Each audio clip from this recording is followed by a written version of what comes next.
Lou is apparently a little bit drunk. A little bit drunk. I have had some wine with my parents Uh-huh. because that's the kind of household I grew up in. My head Okay. is very big compared to yours. Well, that's because And I'm farther away. I found this bottle of port from 1987, Oh. and it's pretty good. I don't even know if I've ever had port in my life. That sounds very fancy. It's supposedly fancy. It isn't really. It's just old wine that's been in a boat. I think we should start with an explanation of the plan before Yeah, jumping into the yeah, reaction let's to the go. plan. So, guys, back with Louis yet again, as always. And FTX has finally released their official plan and disclosure statement. And I think what's sweeping most headlines is that FTX creditors would get more than 100% of their crypto back. There are some estimates that say around Not their crypto. They're dollarized claims. yes. So we need to clarify that this is based on the dollarized value of claims on the petition date back in November 2022. So it is a bit deceptive, these headlines. But essentially, a lot of these headlines are stating that about 98% of customers should be getting back about 118%. Some customers may get more than 118%. So those are the major headlines. Obviously, these headlines are a little bit deceptive because claims are dollarized on the petition date. Yeah. So But you've read the full plan. I've read the plan and the disclosure statement. It was painful. I have been drinking ever since, and So Louis a little tipsy, but Louis still competent. Louis very smart. hopefully, no, but like you can read a lot of headlines, and there are a lot of bankruptcy cases in which people get totally screwed. And my first primary reaction as a creditor myself, as a claim buyer, is wow, I was not expecting this at all. Really. The recovery is way better than I had ever imagined, than any of my friends had ever imagined, than any of us in the bankruptcy claim buying space had ever imagined. Well, Let me then just would put you that say, there. Sam has been just in his jail cell saying things like the money was never really gone. Customers should be able to be made whole based on today's prices. Would you say that Sam is correct in those statements? No, they're not being made whole for sure. Like if you had a Bitcoin, you're not getting a Bitcoin back. And there's a lot of other issues that we'll get into. But Matt Levine wrote, so FTX was illiquid but solvent? Absolutely wild. kinda, Wow. kinda. It wasn't as look, it's not 25 years bad. Put it that way. 25 years for Sam Bankman-Fried. Just to clarify, Sam got 25 years in prison. But it now looks like FTX was indeed apparently illiquid but solvent. Ish. Ish. Ish. Yeah. Look, there's no doubt that none of us could get our money out of FTX for the past 2 years. So the plan itself is interesting and incorporates a lot of different things. I've never seen a plan where creditors get more than 100% of their claim. It's good that you So decided to buy claims in this bankruptcy then. I got lucky. Yeah. Let's be super honest here. I got mega lucky. Yes. And, you know, we'll see at the end. But I think things could have been worse for creditors. Things could have been worse. Hey, it's me, Tiff, and in case you've never heard of me before, I've been independently covering fraud and bankruptcies in the crypto space. Because of this, I know a lot of people who follow me or might recognize me were once customers of FTX. Well, that's where FTX Creditor comes in. FTX Creditor will buy your FTX bankruptcy claim and pay you immediately in USDC. FTX Creditor has actually bought more FTX claims than all of the other claims buyers combined. FTX Creditor even buys small claims as low as $1,800 all the way up to claims as large as $10 million. So if you're interested in selling your FTX claim for immediate liquidity or in selling your Voyager, BlockFi, or Celsius stub, you can go to ftxcreditor.com or contact them on Telegram at @FTXCreditor or on X at @FTXCreditor_com. Okay, so let's get into it. So to start with, it's rare for creditors to get more than 100%. Often there's post-petition interest. It happens. It is rare. And the post-petition interest is set at a federal rate. And the federal rate at our petition date was like 4.5%. they go through some mental gymnastics to get the rate higher at 9%. And then what they do is that the CFTC, the Commodities and Futures Trading Commission, has put in an $8 billion fine against FTX and essentially said, we want our fine to go to customer creditors. And that's why we're getting more than 100%. Now, there's two classes of customer creditors. There is the convenience class, and then there is the general class. Convenience is under 50K, Wow. and the general is over 50K. Wow. That's a big convenience class. In Celsius, the convenience class was under 5K, so that's very generous. They wanted to basically grab out 95% of creditors or whatever. Mhm. And what they're going to do is they're going to pay off on the first distribution 118%. That's 2 years of that 9% interest rate. Mhm. In one fell swoop.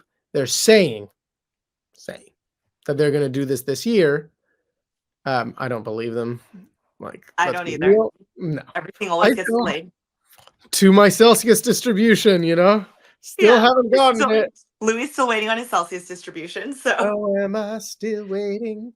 And after sitting through Celsius, literally every date we were given was always delayed by multiple months. So yeah, I personally wouldn't expect to pay out this year either. No, but it's a pretty decent result. I wasn't expecting it. I'll get into what the negatives, the like big negatives are for creditors. For me, the negatives are not that bad because I can handle them, but a lot of people can't. And I think it's not great, and they are not addressing those things. Mhm. So, what are And the you big you go ahead. specifically, just to clarify for the audience, you are a US based company, correct? Yeah, and So, a person, like as a personal creditor and as a company, we don't get the withholding tax. since you're US Withholding based. tax only applies to foreigners. Yeah. So there are some advantages for you specifically in this plan. So just to let the audience know that you might be a little biased. Totally. That's why later on in this video, I've called my friend Arush, who Mhm. totally disagrees with me. Yes, because Arush is To an international creditor, so there are a lot of yeah, disadvantages for him. So we're trying to be very fair and even in this video. So first we'll hear from Louis, and then we'll hear from Arush at the I, end. people don't necessarily know this about me, but like I have friends for whatever, like for every reason that I disagree with on loads of stuff, and I can totally be friends with them. I Mhm. love those. Those are my favorite friendships, Yeah, except with you, Tiff. We agree on everything. But cute. what are the negatives? Payment in is adamantly written in plain text will be by USD wire or check. That hurts a lot of people. Like I grew up in France. I'm in France right now. Mhm. You can't go to BNP Paribas and easily accept a USD wire if you're a small claimant. It's not Yeah, going to happen. If you don't manage to cash your check in within 6 months, your claim is expunged. You're really. done. Wow. Yeah. Damn. So Damn. like, yeah, a lot of these international banks won't just allow you to cash a US check. Yeah. Yeah. That's a massive negative, obviously. That is negativo. Uh-huh. The withholding tax. I mean, you and I have been talking about this withholding tax thing for a while. It Yes. dawned on me one day, and now it's like black and white in the plan. What is a withholding tax? A withholding tax, very clear. If you look it up, you can ask ChatGPT or you can look it up on Google. Essentially, the IRS, when you're making a payment as a US corporation to a non-US person or corporation or whatever, you get them to fill in a form called a W-8 Ben form. And when you have a relationship with the IRS, you say, look, here's the W-8 Ben form. I don't know this person's tax status. So just in case, I'm going to withhold 30% of their money and send it to you, IRS, and you can figure out whether they owe you any money or not. Mhm. And then the following year, if you've been withheld your money, you can then file a tax return with the IRS to prove that you didn't owe them any money, and they can send it back to you. Nightmare. Nightmare. If you have a 5K claim and you get 30% withheld, well, is it worth getting a tax attorney and like doing all that stuff? It's just theft. Yeah, and the customers who are subject to this withholding tax are is it just all international creditors or is it Yes. specific countries? Specific countries have different tax treaties with the United States. It gets messy. It Okay. gets super messy, super fast. Uh-huh. And, my country, France, if you put in your money into crypto, you take out your money from crypto, you get cap gains. So everybody's going to be a forced seller of forced cap gains. I think that's broadly negative with the plan. But Mhm. again, like my business, what we do is that we buy claims at the highest possible price to get a maximum amount of claims, and we don't face these issues. Mhm. Mhm. We can get USD wires, and we don't get the withholding tax. That's good. Perfect for you. No, and it feels unfair and somewhat like lucky. Again, like in this case, I've got nothing but lucky, and we never thought we would get more than 100%. Is the withholding tax a flat 30% or does it vary by country? I'm not a tax advisor. I have no idea. Okay. Okay. In the plan, it says 24%, and on the IRS website, it says 30. Okay. Okay. Well, speak to your tax professional about that. Or Question. don't if it's not worth it. Like it's kind of a fucked up situation for a lot of small claimants, which makes me feel really uneasy. Mm-hmm. Um, I haven't decided if we're going to vote yes on the plan yet. Mm-hmm. I'm going to read it again.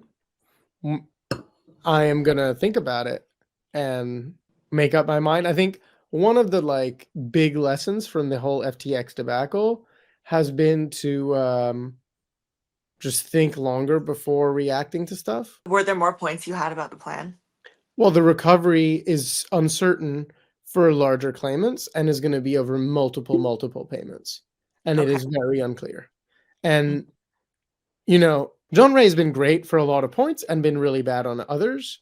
Mm-hmm. And managing the VC portfolio has not been his strong point. And in this plan, he's going in as like the manager of the VC portfolio. I am fully biased because I wanted to be said manager of VC portfolio. That would have been nice. Well, for me, nice. Maybe I suck, so I don't know. But I drink on videos. I like you more than John Ray. I'm not Well, John Ray's fan. he might be quite charming. I've never spoken to the fellow. Maybe he would be. Riz. I have a lot of sympathy for different groups, and like they've had a hard job managing a bankruptcy. Like if you're managing a bankruptcy, if you're doing a good job at managing a bankruptcy estate, you have no friends. Because by definition, a bankruptcy estate is a big group of people who have conflicting interests and who basically hate each other. And Mm-hmm. so if you make friends in that process, that means you've somewhat given preferential treatment to one group over another, Mm-hmm. which is not good. So by definition, that guy's going to come out with no friends. I've also read that the IRS agreed to resolve its $24 billion in claims in return for a $200 million cash payment and a $685 million subordinated claim that will only be paid out after all creditors and other governmental entities. So I mean, there is more value that could potentially be going to creditors, but will be going to Yeah, the IRS. It looks like that $200 sure. million cash payment will come Well, I mean, before guys, there's creditors. a gun on my head. I like, as a creditor, like this is amazing. You're between a rock and a hard place. One of the big reasons why I would be like inclined to vote yes, and I have to think about this, is I don't want to wait 5 years, 6 years to get the money, right? Like if we all vote no, this is going to last forever. Yeah. And I so mean, we need to think about that. And I the think IRS that's taking only 200 million, they could take the whole pot. I guess. I wish they would just fuck off. But anyway, I think in the Celsius case, I think the prevailing sentiment was that we should all vote yes just to get out of this bankruptcy as quickly as possible. Because obviously, every day that you remain in bankruptcy, you're bleeding customer funds, obviously paying out John Ray and Solcrom. So I can obviously see why.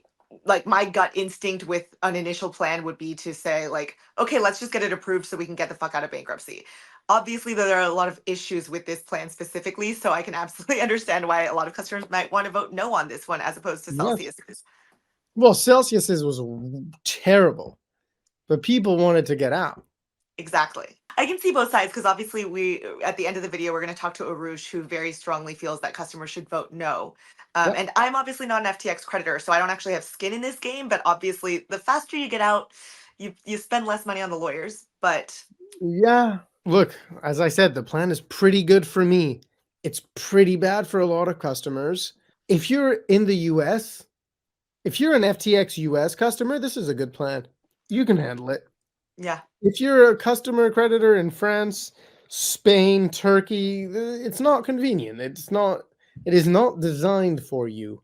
Yet mhm. you are the majority of the creditors. Do you know how votes are weighted, or how many votes are necessary for a plan to pass? I Do don't you know. know if customers with larger claims have more weight in the process? Do you know how that works? I'm not 100% sure. I'm Okay. going to educate myself, but I do know that the amount of votes counts and the dollar amount counts. They both count. Okay. As far as I know, I am the largest voting group. Not just me, but my company. And we take it pretty seriously. That's why I keep saying I haven't made a decision. Like, we're not going to make a decision based solely on our interests. Louis for the people. I'm a man of the people. You're I'm not fully a man of the people, but I'm a bit of a rebel and I got you expelled from are school. you are a little self-interested, as is everyone. Of So course, of yeah. course, I'm self-interested, and Yeah. like I'm not a crusader. I don't believe in like, oh, this guy did this, so we should all vote no. And like, I'm not willing to shoot myself in the foot. Like I'm not doing that. Yeah, and I personally have no skin in the game, so I'm not going to be telling you to vote yes or no. Actually, even with Celsius, when I had skin in the game, I made sure not to tell anyone else how to Hmm. vote. So I'm not trying to sway you guys either way. Louise obviously got some advantages with this plan, and we You will hear voted from. yes in Celsius. I can't believe it. I just wanted to get the fuck out of bankruptcy. Yeah, I get it. I voted no. I was like, this is horrendous. I read the Celsius plan and I was like, this is insulting. I don't It want was that. insulting. It was insulting. I wasn't pleased with the plan, but I was like, you know what? I want to get the fuck out of this bankruptcy, get some of my money, and move on with my life. 96% voted yet. Yes. Was it 96? Hmm. 96 or 98, one of those two. Which is why I assume that the majority of creditors, I could be wrong, but I assume that a lot of creditors might just want to get their fucking money back and be like, let's get this over with and vote yes. So, I mean, I don't I know. think the allure in Celsius was the crypto payment. Yeah. It felt like it was going to be easy. Yeah. And you can add a comment below this video if you have yet to receive your Celsius distribution. Because If you are a Celsius my creditor, brethren. Louis hasn't received his Celsius distribution. If you are a customer of Celsius and you haven't gotten your distribution, please leave a comment. And so, like, FTX US creditors are all going to vote yes. Easy. The internationals is the problem. But Yeah. look, let's hear Arush's take. I've never done it with three people before, so we're all a little crammed today, but You've hello. never done it with 3 people before, Tiff. Never had threesome. Yeah. I've never had a That's threesome, wonderful. actually. I'm pretty Not even in the vanilla. polycule. True. For me, the plan is amazing. And for Arush, the plan is not good. And I really want people to hear his take.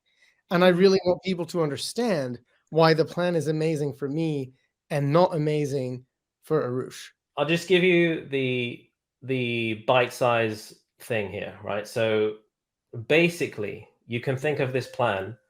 Voting yes to this plan is voting yes to please tax me 30% or 15% or whatever your arrangement is with the US government, depending on your tax residency. So they haven't given any outs to that withholding tax issue. Whereas if you are to file through Bahamas, like me as a UK citizen, Commonwealth country, we have an agreement with Bahamas. And I think because Bahamas doesn't do corporation tax anyway, or any kind of weird taxes, the likelihood is if you file through the Bahamas, you're going to get 0% withholding. You won't have that withholding issue. But John Ray is trying to FUD the Bahamas process. You'll see lots of legalese in here saying, oh, we don't know what might happen to you if you file in the Bahamas. God, God forbid, like something, your claim disappears even. So there's all this weird stuff around Bahamas that I wouldn't believe. Just don't trust any of that. Are you allowed to Um, just selectively yeah, file in Bahamas and not file in the US? yeah, you can. And the Bahamas have extended their date to sometime in mid-January, in mid-June as the deadline. So we have time. Oh, Um, the so that's second big the second big issue is the IRS getting a priority claim over victims, which breaks precedent with the Madoff policy that they set. The IRS set policy during Madoff when they said if there's any like victims involved, the IRS will subordinate their claims. Now, on top of breaking precedent, there's a couple of things. Number one, international customers who interact with an international exchange have nothing to do with the US. They've never had anything to do with the US. Right? US collecting taxes is for someone in our Telegram mentioned this. US is collecting taxes to improve their roads, so you benefit from their system. You live there, you do whatever you like. You're benefiting from the taxes somehow, so you pay the taxes. People who have never set foot in the US, not doing business with the US, they have nothing to do with the US. Why are they taking victims' money? So yeah, if John Ray really wants to give money to the IRS, it should come from FTX US's pool. So it should not yeah, come from the INTL pool. totally. Um, That's a very but fair point. anyway, we know the business ran a net loss because that's why we're in bankruptcy. So if anything, the IRS should owe money to us. It doesn't make sense that the IRS even has a legitimate claim here. This brings me on to the other major tax issue, which is, and you will actually recognize this from Celsius, because what John Ray is doing by sticking to his guns so fiercely about dollarization is that he's doing what's called an involuntary conversion of our assets into dollars, right? And an involuntary conversion is a taxable event and leads to damages. So, it wasn't me who converted to dollars, it was him. And therefore, he is incurring a damage on me, which is the taxable event, right? So it would give rise to a damages claim. Okay, so this might come out during plan confirmation. People will litigate against this. So, but what Celsius did in the end, and I was told by the Celsius lawyers that if anything like this happened in Celsius, it would be World War III. Like there's just absolutely no way creditors would accept any kind of taxable event, right? And there was a huge fight. Like essentially the entire Celsius fight, I was told, was about this taxable event issue. So when those lawyers came and took a look at what was happening in FTX, they literally could not believe that this was happening, and it was going under the radar and nobody was fighting it. And it just shows how, like, where John Ray's focus is, right? It's like he's giving priority to US-based claims funds who are like Louis, who don't give a shit about this taxable event. Doesn't impact us at all. Right. So we've got 1.9 million creditors worldwide, mostly international. And somehow the ad hoc group have gained this outsized power in the case, right? Which is, And I correct and that they're a number group for of, the record. they're a group, you guys are, There are only 100,000 creditors over 2K. yeah, okay. So let's call it 100,000 creditors, and the ad hoc group it was 50 members. Now it's way less because like a bunch of them sold their claims to the Exco. And so now it's like, let's call it 30, being generous. So 30 people of hundreds of thousands around the world are now controlling this case. Whereas our ad hoc, the true customer ad hoc, we have over 1,600 claimants signed up, right? So we're multiples bigger than the ad hoc, the Eversheds ad hoc. We obviously don't matter to John Ray. And then checks in the mail. So this is one that is like, even the judge was under the impression that the exchange was going to be turned on, if anything, just to do the distributions, right? So there's some, you'll have to search through the quotes from the transcripts, but even the judge was under this impression. Yeah, it totally makes sense. You have to do it. That's like a no-brainer. So, and if you look in the plan or the DS, I can't remember which one, but there's this really weird ironclad like block of text around John Ray, and only John Ray has the sole authority to choose the distribution agent and like how payouts are done, right? And it's like, why do you need to like ironclad that clause? Yeah. I mean, why do you need the authority? And it's because they are so scared that they don't want anyone else to be able to override them, so that stablecoin distributions or like something that actually makes sense happens. Yeah. So, I mean, I just find it so funny that they are doing everything they can to do the worst job possible, even by the judges' standards.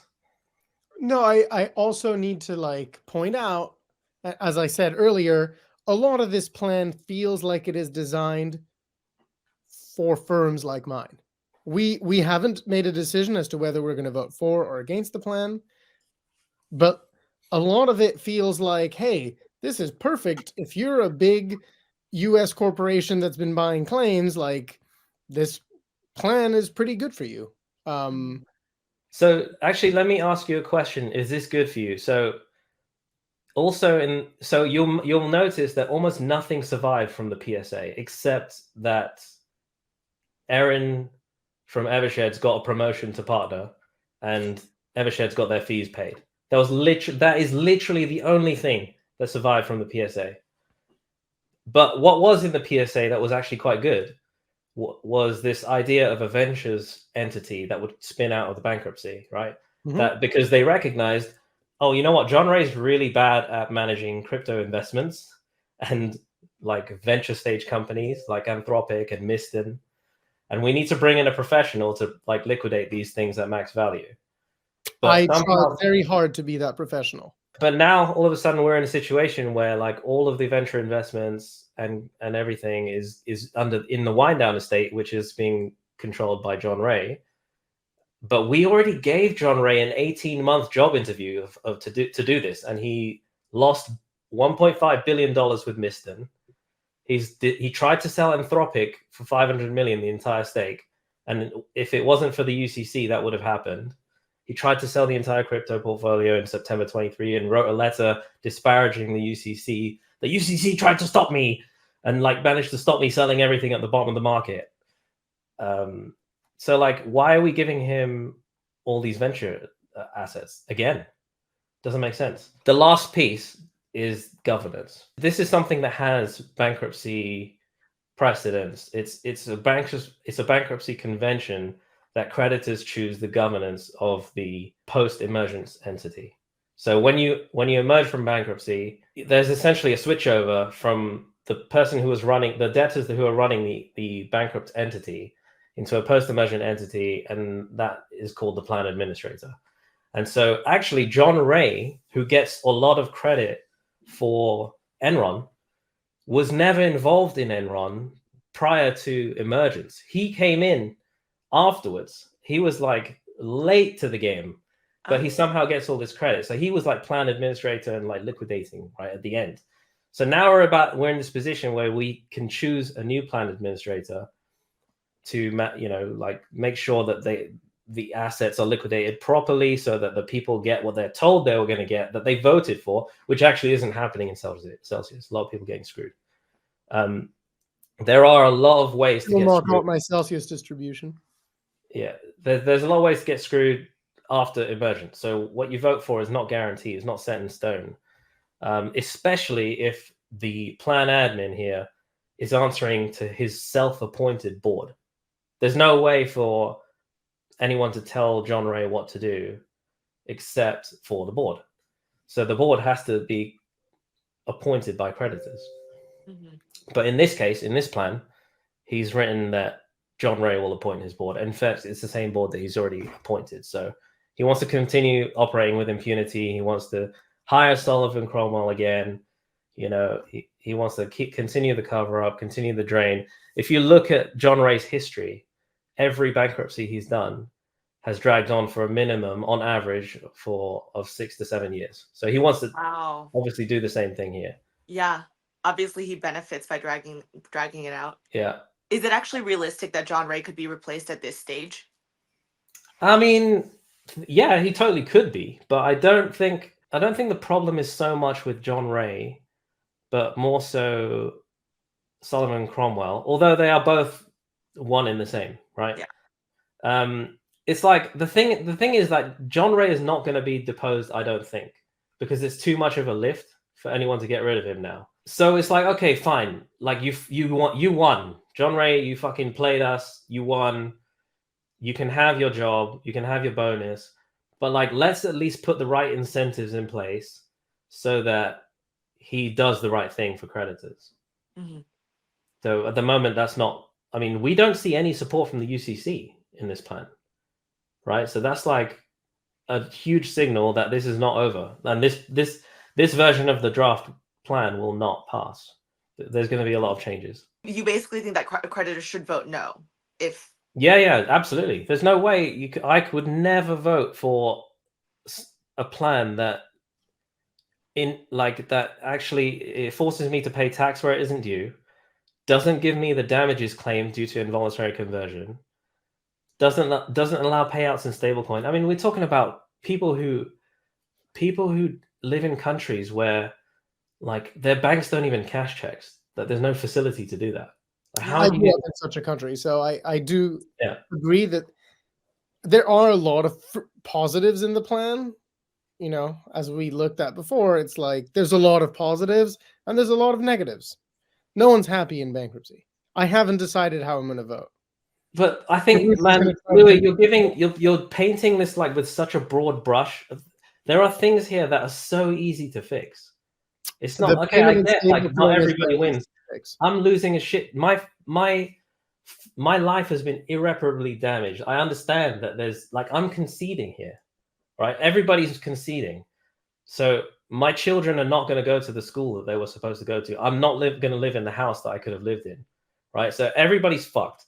We're all giving a concession here, but there are things that are so simple to fix that they've chosen not to do, like doing what Celsius did, distributing your dollarized value claim in crypto so you don't incur a taxable event, or just fucking distribute stablecoins, guys, or I'm very worried about the distributions.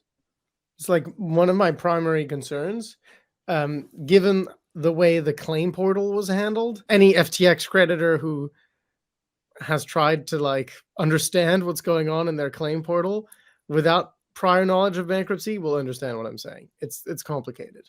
Are there any other things that you think should be immediately changed in the plan, or like the headline things are mostly around tax, involuntary conversion, no stablecoin distributions, and then governance. John Ray wanting to self-appoint his own board, which is absolutely insane. Yeah, that is insane. So we're going to put up translations in every language on ftxvote.com for people to really understand like what they're voting for. Cool. Is that your site? FTXvote.com? ftxvote.com. Yeah. Cool. Okay. And this has done a really great job.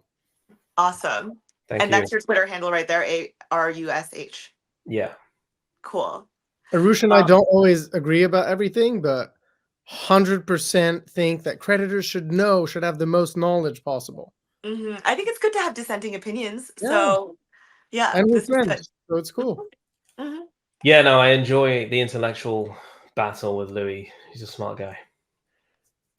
Louis is a smart guy. He's always on my channel. But you're also welcome back anytime. Okay, cool. We'll see you soon. Nice to meet you. Bye. Bye, Arush. Shout out to FTX Creditor, who is supporting my coverage. And it's a good coverage too. Oh, Is this thanks, the point of Lou. the video where I show you pictures of my grandma? Oh, it is. We got to see pictures of Louis' grandma. Okay, let me pull them out. This is my grandma. Come closer. Come closer. Bring it closer. Okay, come closer. Okay. Do you see the resemblance, guys? We love seeing little sprinkles of Louis's personal life and family, don't we? Yeah. Yeah. I have a picture upstairs of my 27th generation removed grandmother. She was kind of, I'm not showing off, I'm not being boastful here. Are you gonna But call her hot? no, she was kind of like the Kylie Jenner of 13th century, 14th century France, you know? She's a socialite and an influencer. In 14th century, as much as you could be as a woman in the 14th century, but yeah. That's kind of cool. Louis got such rich history. Incredible bloodline. I did a 23andMe test and it was like, you're a bit inbred, sir. Are you really? Oh, man. Oh my god. Anyway, love you, Lou. Ciao, ciao. Bye. Bye.